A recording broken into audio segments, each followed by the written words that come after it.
أمراض المناعة والالتهابات. أمراض المناعة، تخيل إن المناعة دي أو جهازك المناعي بدل ما هو الجيش اللي بيحمي جسمك ضد الميكروبات والأمراض اللي بتجيلك، هو نفسه بيتحول ويبقى العدو اللي بيهاجمك. ودي من أخطر الأمراض وأسوأها. ليه؟ لأنها من الجسم منه فيه، ولا دواء من بره هينفع معاك، ولا مضادات حيوية، ولا أي حاجة من دي. الحاجة الوحيدة اللي نقدر نسيطر عليها إننا نعرف المشكلة من فين بالظبط، وعندي إيه بالظبط، وأنهي عنصر اللي فيه المشكلة جوه الجسم، ونحاول إننا نسيطر عليها.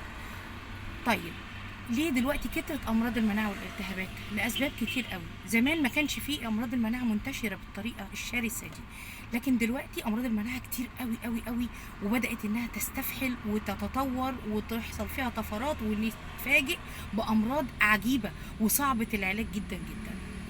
ليه بدا يزيد الامراض المناعيه دي؟ لاكتر من حاجه: بسبب التلوث اللي في الميه والهواء والاكل، الهرمونات الكتير اللي موجوده في الاغذيه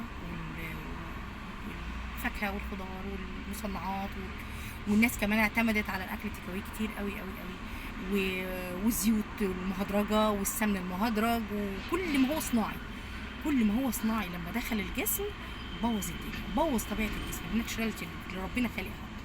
طيب، ايه كمان قله النوم، السهر، القعده قدام الميديا طول الوقت، التفكير، الضغط النفسي، التوتر العصبي. كل الاسباب دي بتؤدي لامراض مناعيه. الحاله النفسيه مهمه جدا جدا. التوتر العصبي، الضغط النفسي، الحزن الشديد، الصدمات النفسيه، كل ده بيؤدي لامراض مناعيه. اللي حابب ان انا اكمل سلسله فيديوهات بخصوص امراض المناعه، اكتبوا لي في التعليقات وتابعوني وتواصلوا معايا. اشكركم، سلام عليكم.